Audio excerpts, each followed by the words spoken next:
Hello everyone. So in the last lecture, we have completed up to the phases in a life of sexually reproducing organism.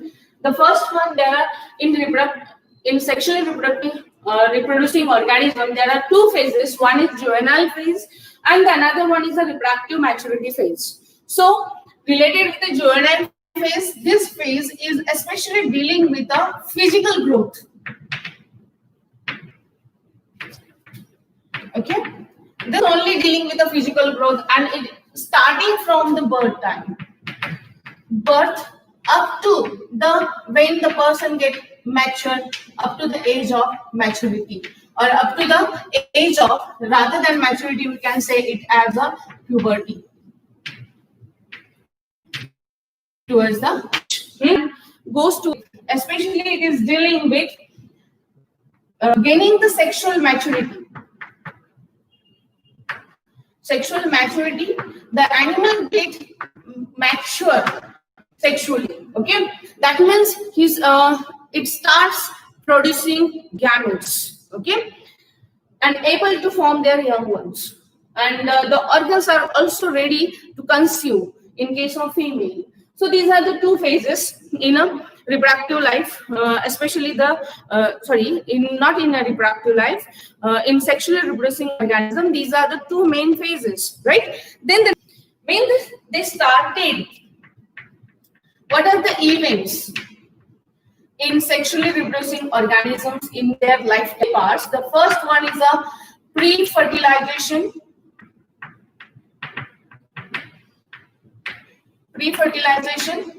Then the second one is a fertilization.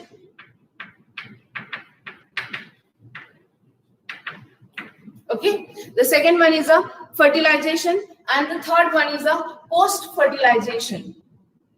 Just a second.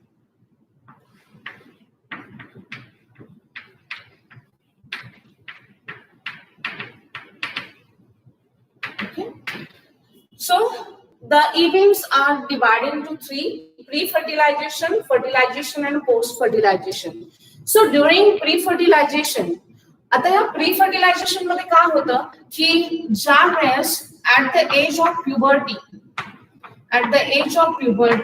puberty is the age in case of male, and in case of female that is varying, right? At the age of puberty, male and female starts to form their gametes.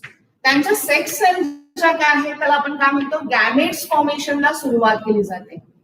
They forms gametes. So gamete is called as a gametosis. At the age of puberty, pre-fertilization मध्ये होते काय, pubertyचं age हे mail मध्ये आणि female मध्ये वेगवेगळं आहे. Female मध्ये आहे 12 to 14 years. ओके, वयाच्या 12 ते 14व्या वर्षी फिमेल जी काय आहे ती प्युबर्टीचं एज मानलं जातं, आणि मेलचं जे काय आहे 14 to 16 आहे. ओके, मग आता या एजला काय होतं की त्यांच्यामध्ये गॅमेट फॉर्मेशनला झाल्यानंतर जेव्हा त्यांचं रिप्रोडक्टिव्ह लाईफ चालू होतं त्या दरम्यान नेक्स्ट स्टेप जी काय आहे ती म्हटलं तर इन्सेमिनेशन.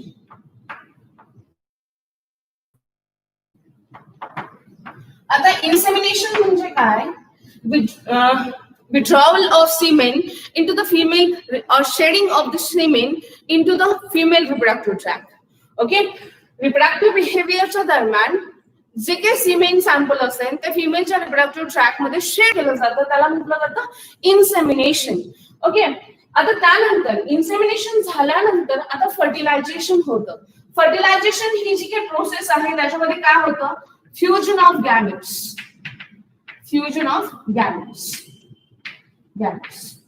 मग आता या फ्युजन ऑफ गॅमेट झालं. आता हे जे काही फ्युजन ऑफ गॅमेट आहे यालाच आपण काय म्हणूयात, internal fertilization. It is called as internal fertilization. Okay, so this is the internal fertilization. Okay, afterwards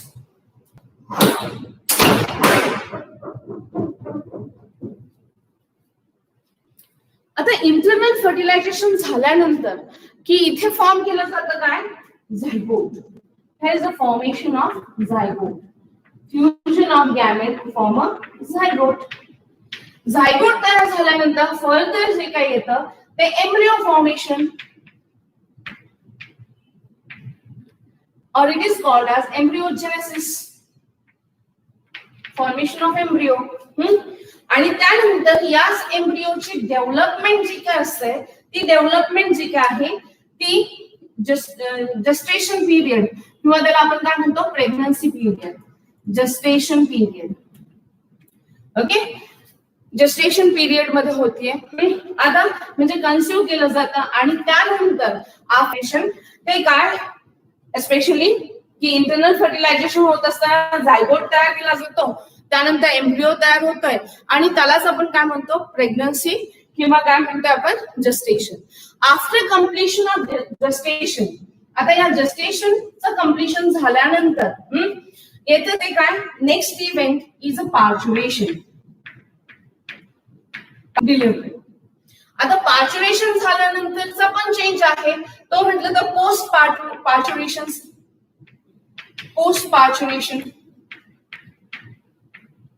आता या पोस्ट पार्च्युरेशन मध्ये फिमेल काय करते लॅक्टेशन मध्ये जाते. ओके, तर हे सारे इव्हेंट्स आहेत की जे सेक्शुअली रिप्रोड्युस होतात. मग यामध्ये pre fertilization, second one is a fertilization आणि पोस्ट फर्टिलायझेशन.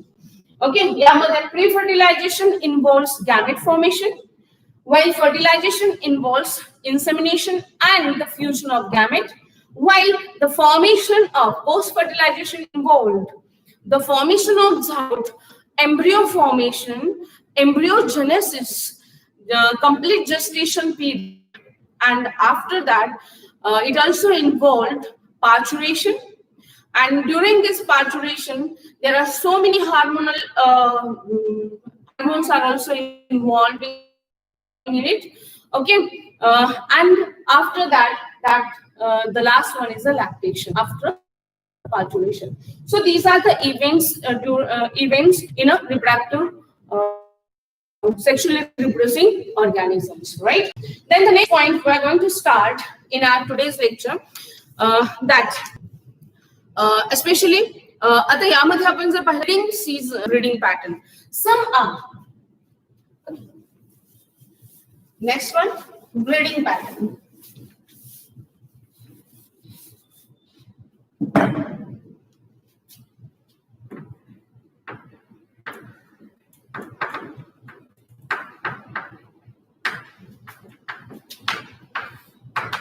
आता ब्रीडिंग पॅटर्न काय आहे, especially related with the breeding pattern. या ब्रीडिंग पॅटर्नच्या संदर्भात जर पाहिलं तर there are two patterns, especially some are seasonal breeders, some are continuous breeders. Seasonal breeders and some are continuous breeders.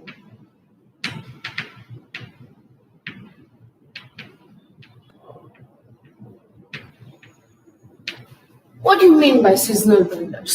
Okay, आता याच्यामध्ये seasonal breeders काय आहे?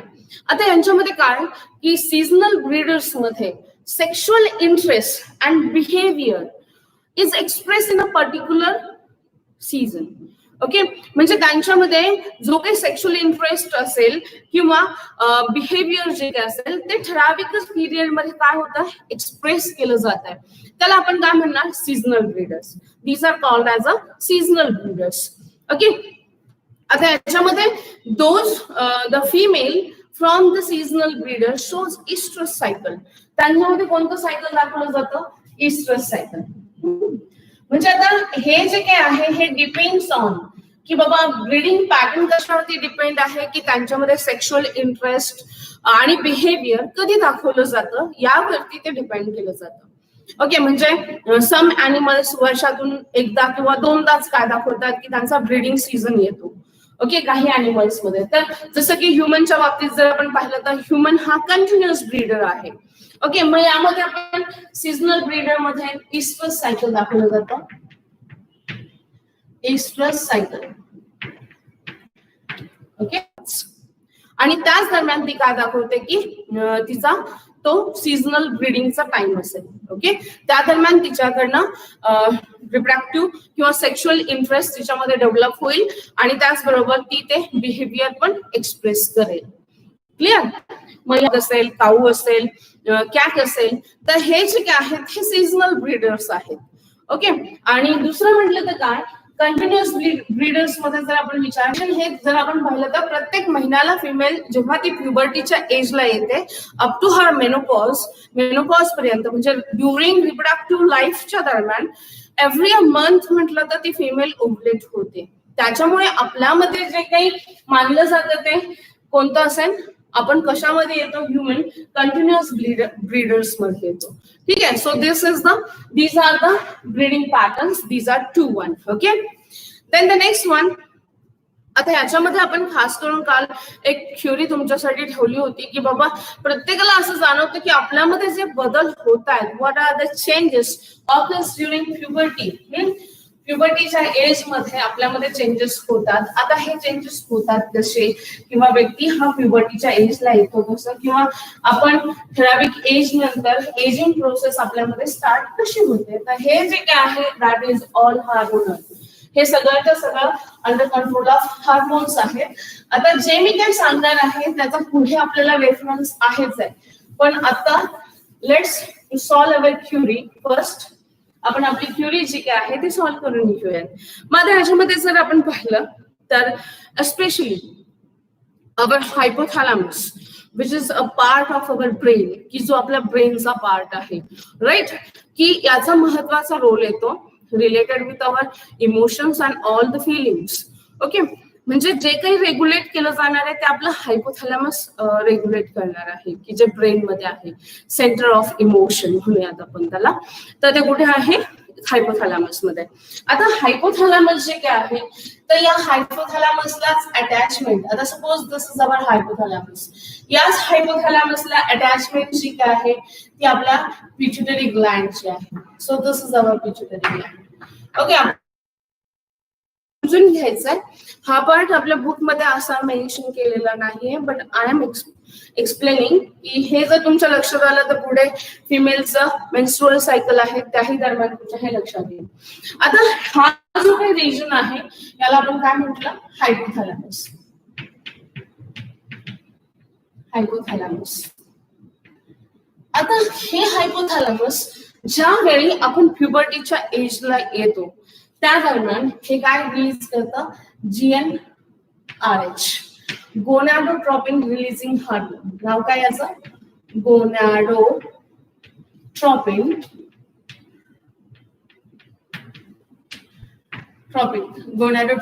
रिलीजिंग हार्मोन और फॅक्टर.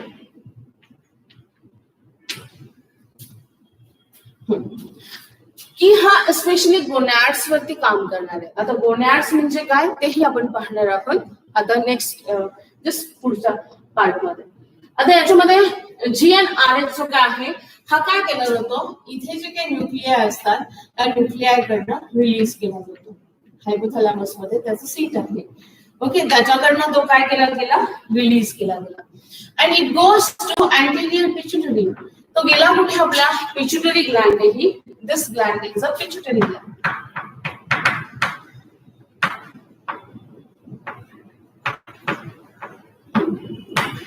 GnRH रिलीज केलं गेलं आणि ते आपल्या पिट्युटरीकडे गेलं, अँटेरियर पिट्युटरीकडे गेलं आणि अँटेरियर पिट्युटरीला त्याने काय केलं, स्टिम्युलेट केलं. Okay, GnRH, which is secreted by hypothalamus, which stimulates our anterior pituitary. This is anterior and this is posterior pituitary. ही जी काय आहे ही काय आहे, anterior pituitary आहे. It is also called as adenohypophysis. Adenohypophysis, right? मग याच्यामध्ये ही anterior pituitary जी काय आहे या अँटेरियर पिट्युटरीला स्टिम्युलेट केलं. इन अ रिझल्ट म्हणजे जो काही पॉझिटिव्ह फीडबॅक बसला याच्यामुळे GnRH मुळे किंवा GnRH मुळे, त्यामुळे काय झालं, अँटेरियर पिट्युटरीने रिलीज केले 2 हार्मोन. इट सिक्रेट्स 2 हार्मोन, एक आहे LH आणि दुसरा आहे FSH. LH and FSH. आता यामध्ये फर्स्ट टाइम ज्या वेळेस आपण काय म्हणतो की हा काय झाला पॉझिटिव्ह फीडबॅक, पॉझिटिव्ह स्टिम्युलस मिळाल्यामुळे GnRH रिलीज झालं. आता हा पॉझिटिव्ह फीडबॅक जो काय असेल हा जो काय आहे हा जातो कुठे टेस्टिस अँड ओव्हरीज कडे.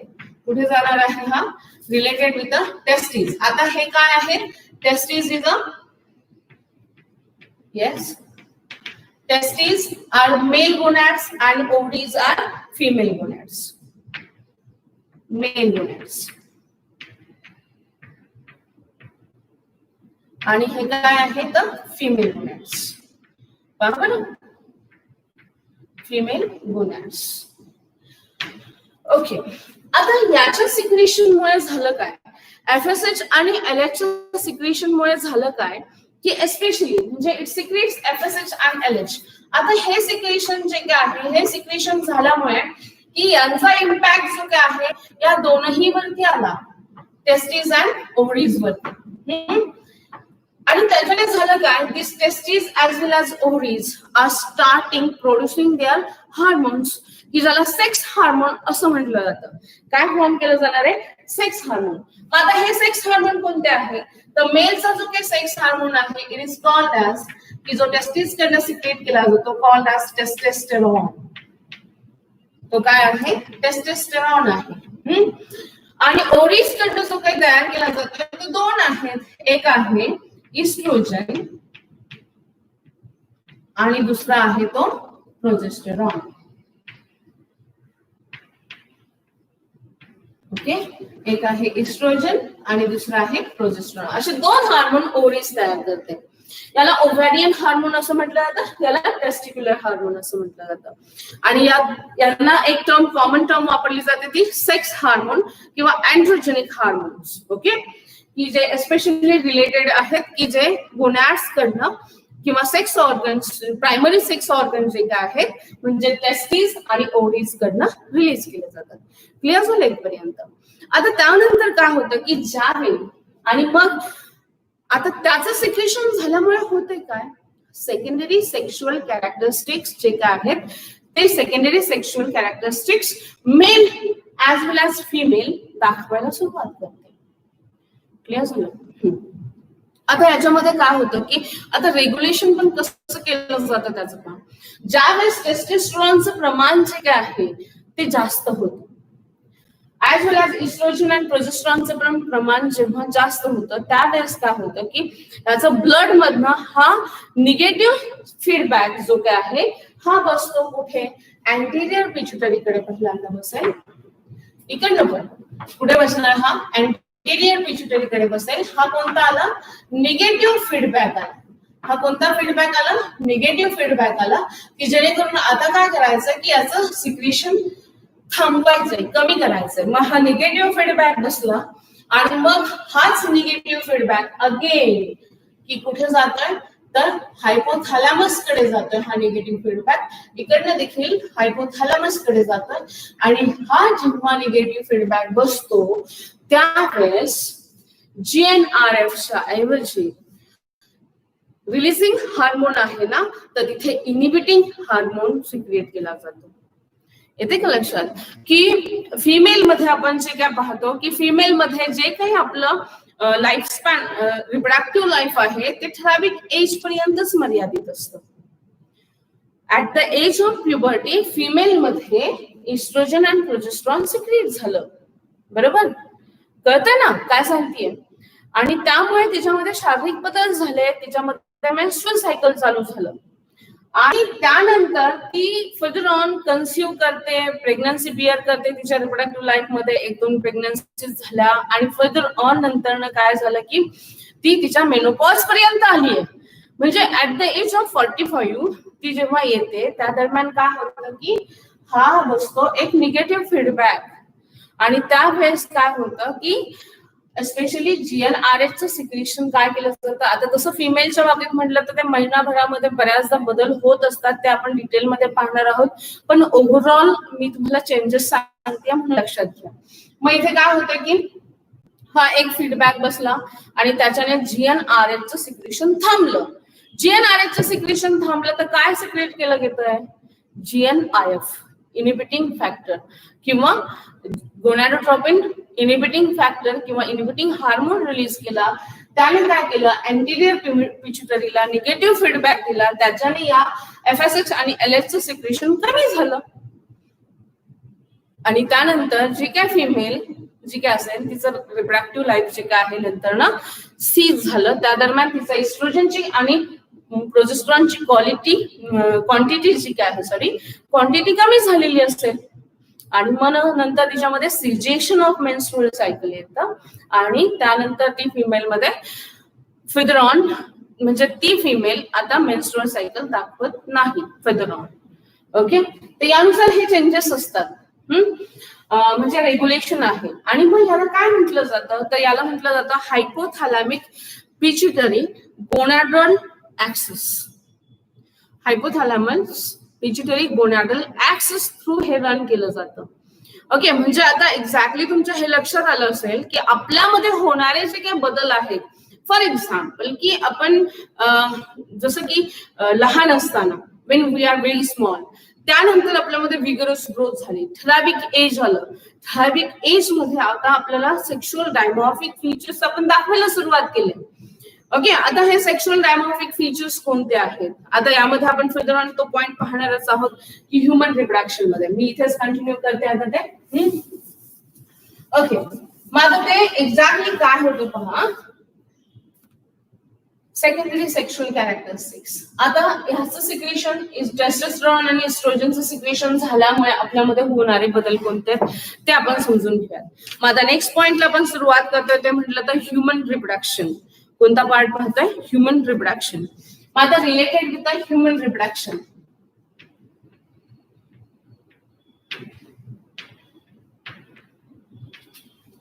सगळ्यांना समजलंय ना हे एक्झॅक्टली. पुन्हा एकदा सांगेल आणि मग आपण जाऊयात पुढे. आता त्याच्याशी लगेच लिंक होतं म्हटल्यावरती तुम्हाला लगेच लक्षात येईल. होतंय काय की आपलं जे काही पिट्युटरी आपलं जे काही हायपोथॅलॅमस आहे, सेंटर ऑफ अवर इमोशन्स, की त्यालाच अटॅचमेंट जी काय आहे ती आपल्या पिट्युटरी ग्लँडची आहे, ती मास्टर ग्लँड आहे. ती आपल्या बाकीच्या ग्लँड्सला सिक्रीट करण्यासाठीचे जे काही फॅक्टर्स आहेत ते रिलीज करते आणि मग आपल्या बाकीच्या ज्या काही बॉडीतील ग्लँड आहेत त्या काय होतात, स्टिम्युलेट होत असतात. क्लिअर? Yes everyone? ओके, माझं काय क्लिअर. मग याच्यामध्ये होते काय की बाबा हायपोथॅलॅमस जो काय आहे तो GnRH रिलीज करतो. गोनॅडोट्रोपिन रिलीजिंग हार्मोन रिलीज केला जातोय. तो हार्मोन रिलीज केल्यामुळे काय झालं की इथे अँटेरियर पिट्युटरी स्टिम्युलेट झाली. अँटेरियर पिट्युटरी स्टिम्युलेट झाल्यामुळे त्याने रिलीज केलं LH लुटिनायझिंग हार्मोन आणि फॉलिकल स्टिम्युलेटिंग हार्मोन. हे हार्मोन वर्क करणार आहेत मेलच्या गोनॅड्स वरती आणि फिमेलच्या गोनॅड्स वरती. Male gonads are testis and female gonads are ovaries. त्याच्याने काय होणार आहे, टेस्टिस ज्या काय आहेत त्या टेस्टिस सिक्रेट करायला सुरुवात करतात टेस्टोस्टेरॉन आणि ओव्हरीज ज्या काय आहेत त्या काय सिक्रेट करायला सुरुवात करतात, इस्ट्रोजन अँड प्रोजेस्टेरॉन. काय सिक्रेट करायला सुरुवात करतात, इस्ट्रोजन अँड प्रोजेस्टेरॉन सिक्रेट करायला सुरुवात करतात. इथपर्यंत क्लिअर का? निगेटिव्ह फीडबॅक बद्दल आता सध्या आपण थांबूया. आता आपल्याला फक्त आणि फक्त काय पाहायचं की पॉझिटिव्ह फीडबॅक झाल्यामुळे काय झालंय की बाबा चाइल्डहुड पासून आता आपण कुठे आलोय की अडल्टहुड कडे मार्गस्थ होत आहे. अडल्टहुड कडे जात आहे. तर यामध्ये एक ट्रान्झिशनल फेज येते, त्याला आपण टीन एज म्हणतो. Teen age. ओके, की त्याला आपण प्युबर्टी. ओके, ते काय आहे टीन एज किंवा प्युबर्टी असेल. या दरम्यान हे सारे चेंजेस होतात. मग यामध्ये आता आपण पाहणार आहोत the changes occurs in human. Okay, during this. मग यामध्ये पहिल्यांदा आपण पाहूयात प्रायमरी सेक्स कॅरेक्टर्स काय फॉर्म होतात. काय होतात पहिल्यांदा बघूयात primary sex characters. Primary sex characters. Okay, आता हे प्रायमरी सेक्स कॅरेक्टर्स आणि सेकंडरी सेक्शुअल कॅरेक्टर्स असे दोन प्रकारांमध्ये येतात. आता इथे आपण काय करूयात, इथे मेल आणि इथे काय करूयात की फिमेल. या दोघांमध्ये होणारे जे काही चेंजेस आहेत ते आपण लिस्ट करूयात. आता प्रायमरी मध्ये काय होतंय की स्पेशली आता मेल मध्ये जर आपण पाहिलं की टेस्टोस्टेरॉन रिलीज झालाय, मग त्याच दरम्यान म्हणजे इथे आपण म्हणूयात की काय पहिलं काय की growth of scrotum testes and penis. कसली ग्रोथ झाली इथे प्रायमरी सेक्शुअल कॅरेक्टरिस्टिक मध्ये काय झालं, ग्रोथ मेल मध्ये ग्रोथ ऑफ स्क्रोटम टेस्टिस आणि पेनिसची ग्रोथ झाली, ऍज वेल ऍज आता ही होऊन secretion of the hormone which is responsible for gamete formation, आणि तो कोणता आहे, टेस्टोस्टेरॉन. ओके, म्हणजे आता नेक्स्ट काय आलं इथे, सिक्रेशन ऑफ हार्मोन.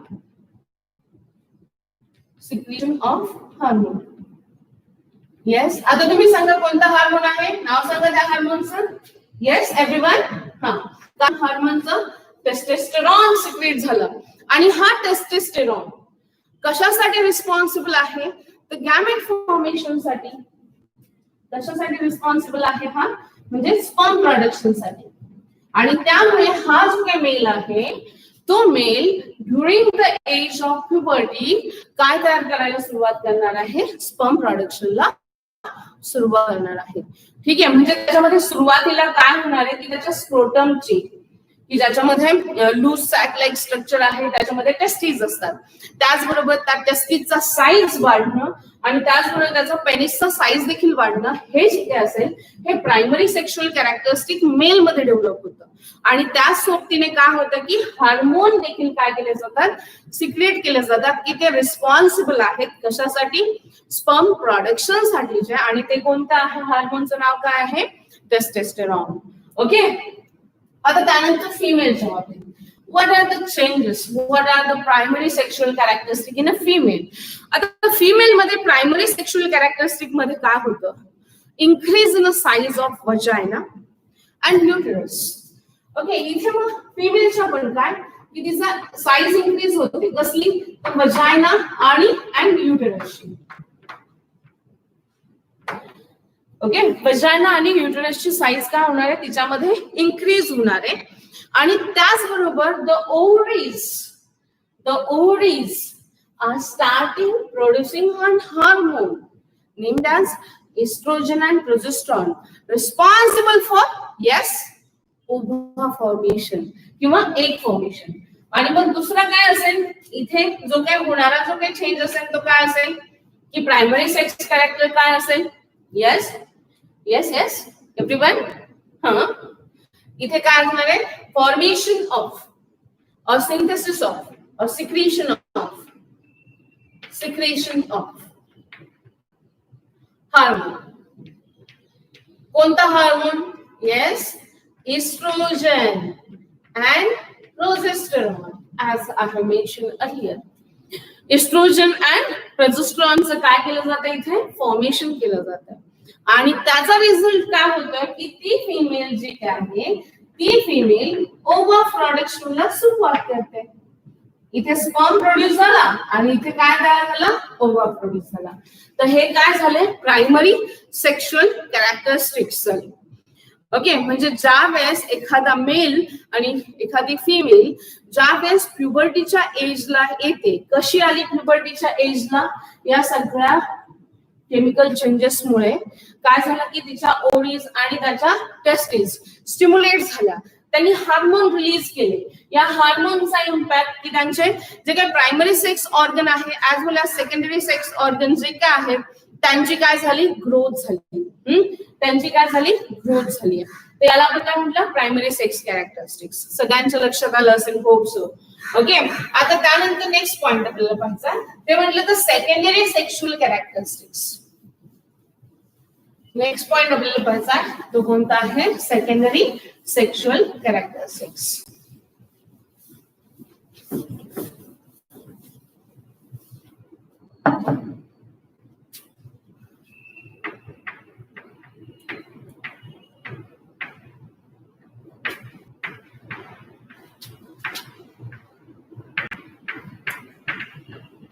ओके, आता हे सेकंडरी सेक्शुअल कॅरेक्टरिस्टिक्स आपण पाहणार आहोत mail as well as female मध्ये. ओके, दोघांमध्ये होणारे जे काही सेकंडरी सेक्शुअल कॅरेक्टरिस्टिक्स आहेत ते. मग आता पहिल्यांदा आपण घेऊयात मेल.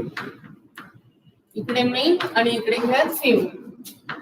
ठीक आहे, होणारे जे काही चेंजेस आहेत ते समजून घेऊ. आता हे चेंजेस होतात कशामुळे? जे काही हार्मोन्स रिलीज होतात ना, त्या हार्मोन्समुळे सेकंडरी सेक्शुअल कॅरेक्टरिस्टिक्स दिसायला सुरुवात होते. ओके, म्हणजे विगरस फिजिकल ग्रोथ तर झालेली आहे. आता बॉडीचे फीचर्स बदलले जातात, मॉर्फोलॉजिकली चेंजेस दिसून येतात आणि त्यामध्ये we can differentiate male as well as female by just external by watching their external morphological features. ते पाहून देखील आपल्याला सांगता येईल की हा मेल आहे आणि हे फिमेल आहे. ठीक आहे, यालाच आपण काय म्हणतो? Sexual dimorphism in human. याला काय म्हटलं जातं? Sexual dimorphism. मॉर्फ म्हणजे फॉर्म. ओके, दोन, डाय म्हणजे दोघांच्या फॉर्म मध्ये होणारे बदल. ओके, आता हे बदल आपण लक्षात घ्या. तर सेकंडरी सेक्शुअल कॅरेक्टरिस्टिक्स हे डेव्हलप होतात कशामुळे? तर स्पेशली की प्रायमरी सेक्स कॅरेक्टरिस्टिक्सच्या दरम्यान हार्मोन्स रिलीज केले गेलेत. ओके, सेक्स हार्मोन रिलीज केले गेलेत आणि या सेक्स हार्मोन रिलीज केल्यामुळे काय झालं की mail as well as female मध्ये त्यांच्या फॉर्म मध्ये बदल झाले. आता ते फॉर्म मधील बदल कोणते आहेत ते समजून घ्या. मग यामध्ये मेल मध्ये दिसून येणारा ऍज वेल ऍज फिमेल मध्ये दिसून येणारा काय आहे? बॉडी हेअर पॅटर्न बदलतो. काय होतं? Change in a body hair pattern. Change in body hair pattern.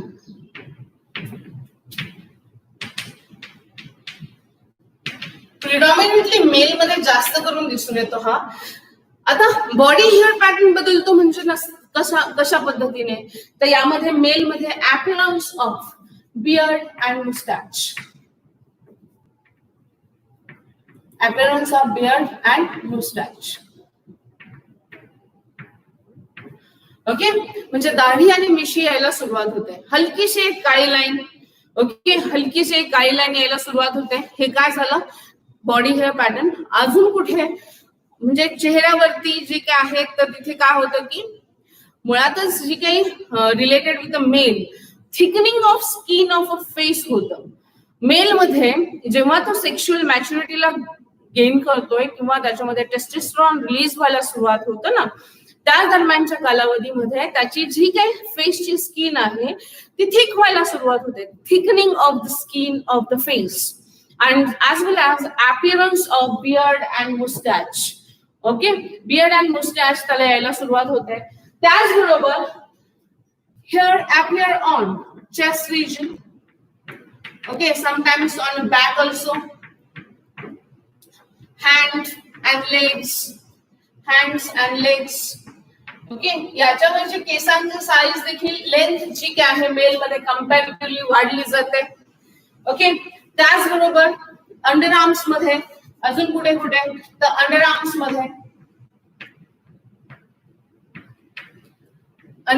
मध्ये हेअर ग्रोथ व्हायला सुरुवात होते. त्याचबरोबर प्युबिक हेअर ग्रोथ दिसून येते. मेल मध्ये कुठे कुठे चेंजेस दिसून येतात? चेहऱ्याची स्किन एकदम थिक बनते. त्यामध्ये बियर्ड अँड मुस्टॅच डेव्हलप होतात. चेस्ट वरती पण हेअर दिसतो. त्यानंतर हेअर फॉर्म होतात बॅकवर. हँड्स आणि लेग्स वरचे साईज जो काय आहे length of the hair follicle हा मेलचा कंपॅरेटिव्हली वाढतो. अंडर आर्म्स मध्ये हेअर डेव्हलप होतात. त्याचबरोबर प्युबिक हेअर. आता प्युबिक हेअर कशाला म्हणायचं? तर जे जेनायटल ऑर्गनच्या वरती असतात त्या हेअर्सला प्युबिक हेअर असं म्हटलं जातं. म्हणजे जेनायटल ऑर्गनच्या जवळ असलेले जे काही हेअर आहेत त्याला काय म्हटलं जातं? प्युबिक हेअर असं म्हटलं जातं. क्लिअर झालं सगळ्यांना? आता हे त्यांच्यामध्ये डेव्हलप होतं. त्याचबरोबर अगदी मधोमध मधोमध रन होणारी एक ब्लॅक हेअर लाईन देखील त्यांच्यामध्ये डेव्हलप होते. Okay, black hair line develops. Okay, हे बॉडी हेअर पॅटर्न मेल मध्ये बदलतो. आता त्यानंतर नेक्स्ट काय होतंय? मेल मध्ये मस्क्युलर बॉडी बनते. ओके, मेलचे मसल जे काय आहेत ते प्रॉपरली टोन व्हायला सुरुवात होते. ओके, कम्पॅरेटिव्हली फिमेलच्या muscular body and muscle tone बदलतो. Change in a muscle tone. मेलचा मसल टोन बदलला जातो. ऍज वेल ऍज आता त्याचबरोबर comparatively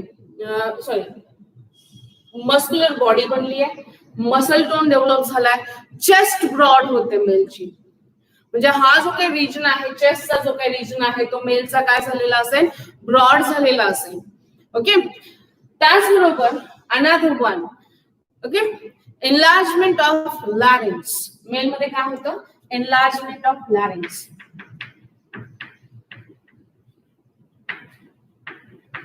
enlargement of larynx. Larynx काय आहे, the sound box. It is called as a Adam's apple.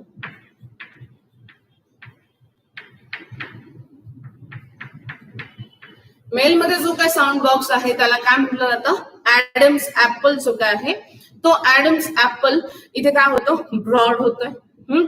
आणि त्याचबरोबर की त्याचं sound pitch, secondary sexual characteristics male मध्ये डेव्हलप होतात. आता what are the changes in a female. Female मध्ये जे काय होणारे चेंजेस आहेत ते आपण लक्षात घेऊयात. त्याच्यामध्ये होते डेव्हलपमेंट ऑफ ब्रेस्ट. इथे काय येते फिमेल मध्ये, development of breast.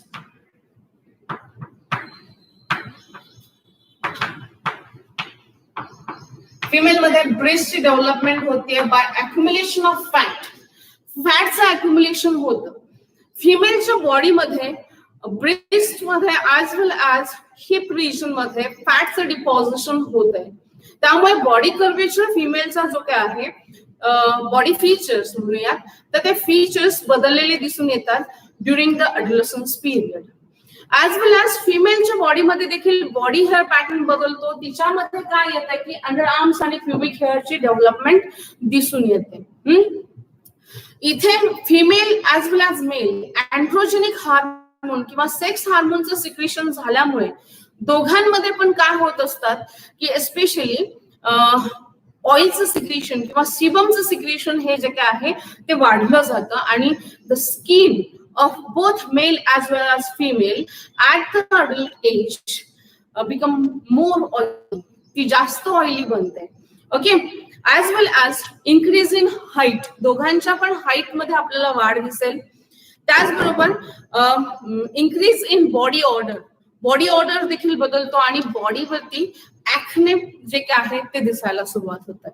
Okay, we will stop today.